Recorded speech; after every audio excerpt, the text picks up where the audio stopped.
Hello everyone.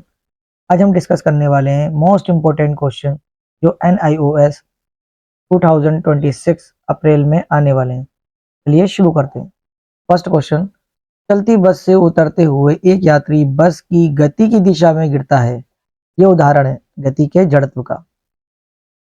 Next question, Newton के प्रथम गति नियम को लिखिए। जड़त्व की परिभाषा दीजिए। कौन सी भौतिक राशि किसी पिंड के जड़त्व के माप के लिए उपयोग की जाती है? क्या ये कहना सही है कि कोई वस्तु हमेशा उस पर कार्य कर रहे बाह्य बल की दिशा में चलती है? का कारण लिखिए। हमारा ये क्वेश्चन जो है इसमें 4 क्वेश्चन पूछे गए हैं, जैसे कि मैंने इंग्लिश के अंदर आपको यहाँ लिख रखे हैं। आप ये इंग्लिश वाले नोट कर लीजिएगा। हिंदी वालों को समझाने की तरफ चलते हैं। न्यूटन के प्रथम गति के नियम को लिखिए। तो न्यूटन का जो प्रथम नियम है वो ये क्या कहता है? कोई वस्तु जब तक उस पर कोई बाह्य बल ना लगाया जाए तब तक वह अपनी विश्राम अवस्था या समान वेग की गति की अवस्था में बनी रहती है। ये बोला है न्यूटन के नियम ने। न्यूटन का नियम ये बोल रहा है। और दूसरा क्या बोला है? जड़त्व की परिभाषा दीजिए। तो जड़त्व वे गुण है जिसके कारण कोई वस्तु अपनी विराम या गति में परिवर्तन का विरोध करता है। तीसरा क्या है? कौन सी भौतिक राशि किसी पिंड के जड़त्व की माप के लिए उपयोग की जाती है? द्रव्यमान पिंड के जड़त्व की माप है। और इसके बाद ये कहना सही है कि कोई वस्तु हमेशा उस पर कार्य कर रहे बाह्य बल की दिशा में चलती है? कारण लिखिए। नहीं, ये सही नहीं है। उसका रीजन मैंने नीचे दे रखा। नेक्स्ट क्वेश्चन, उस भौतिक राशि का नाम बताइए जिसका SI मात्रा kg मीटर सेकंड इनवर्स है। ये भी बताइए कि अदिश राशि है या सदिश। तो भाई बहुत आसान है। ये भौतिक राशि संवेग है और साथ ही साथ ये क्या है? सदिश राशि यानी वेक्टर क्वांटिटी है। नेक्स्ट क्वेश्चन, पिंड A B जिनके द्रव्यमान m1 और m2 दे रखे हैं, m1 बड़ा है m2 से और दोनों समान संवेग से गतिमान है, इनमें से किस पिंड का वेग अधिक है? उत्तर की व्याख्या गणितीय व्यंजक द्वारा दीजिए। बड़ा इजी क्वेश्चन है। देखिए हमें क्या दे रखा है? दोनों पिंडों का वेग समान है तो P1 बराबर P2। संवेग का फॉर्मूला क्या होता है? P1 P is equal to mb। और इसी तरीके से आपको ये पता है कि संवेग का formula m1 v1 is equal to m2 v2। क्योंकि mb है तो P1 का m1 v1 P2 का m2 v2 बराबर तो थे। देखिए अगर m1 बड़ा है तो वेलोसिटी v1 क्या होगी? कम होगी।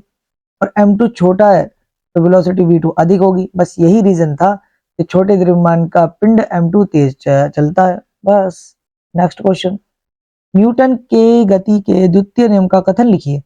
यह नियम बल के मापन में किस प्रकार सहायता करता है?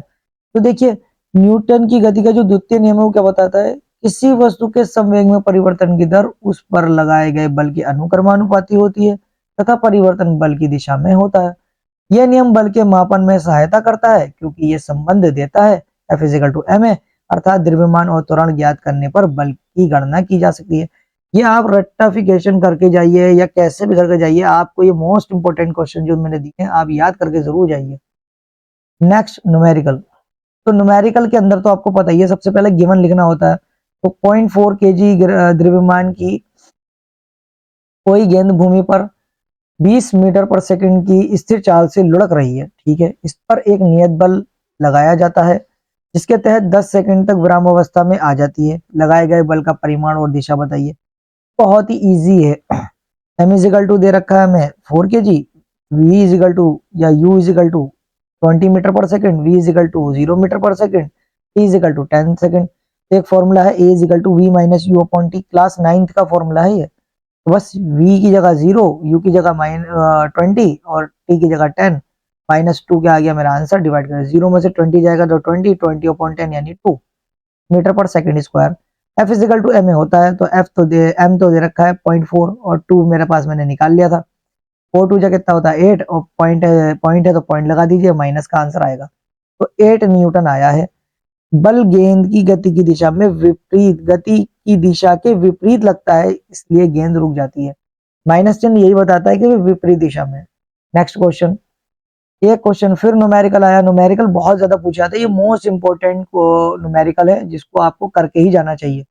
एक पिंड का द्रव्यमान 10 kg, प्रारंभिक वेग 10 मीटर पर सेकंड, इस पर गति की विपरीत दिशा में 50 न्यूटन का एक स्थिर बल लगाया जाता है, इससे इस वस्तु को रुकने में कितना समय लगेगा? तो m is equal to 10, u is equal to 10 metre पर second, v is equal to 0, f is equal to minus का 50 न्यूटन। तो इससे हमें kg से पता चला ये m है, मीटर पर सेकंड से पता चला ये u है, n से पता चला ये क्या है, f है। बस f is equal to m formula था, तो a is equal to f upon m लिख दिया, माइनस का 50 अपॉन 10, माइनस का 5 आया, t निकालना था, t is equal to v minus u upon a, 0 रख दीजिए, माइनस 10 माइनस 5, 5 टू जा 10 और 2 आंसर आ गया। तो आपको तो बड़े इजी तरीके से मैंने बता दिया। ये फॉर्मूला वही फॉर्मूला है, मैं आपको एक बार लिख के दिखा देता हूँ, कहीं आप कंफ्यूज हो कि ये फॉर्मूला कहाँ से आया। फॉर्मूला वही है, F is equals to M A. ये फॉर्मूला आपने अभी थोड़ी देर पहले पढ़ा था। एक फॉर्मूला पढ़ा था, a is equal to v minus u upon t. ये वही फॉर्मूला है, टी को इधर ले गए और ए को इधर ले आए, बस। बड़ा इजी टू कंसेप्ट है ये, मैंने आपको बता दिया। अगर आपको हमारी वीडियो अच्छी लगी है तो हमारी वीडियो को लाइक शेयर कमेंट करके जरूर बताएं, और अगर आपको कुछ और मोस्ट इंपोर्टेंट क्वेश्चन या पीडीएफ की जरूरत है तो आप हमें जरूर बताएं, हम आपको आपके व्हाट्सएप नंबर पर भी दे देंगे। Thank you.